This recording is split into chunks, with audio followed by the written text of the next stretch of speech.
Hello, in this video I'm gonna show you how camera Pro mode looks on the Tecno Spark 10.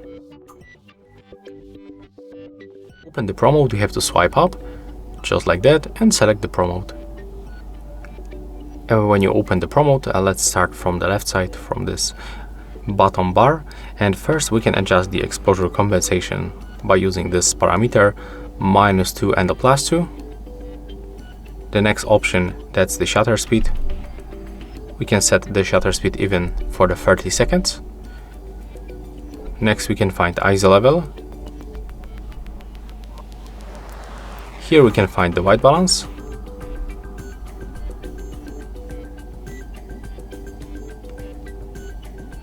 In this place we can manually set up focus range. And right here we can switch the matrix metering. When you go for the upper bar, you can enable flashlight, but you have to charge your phone above the 15%.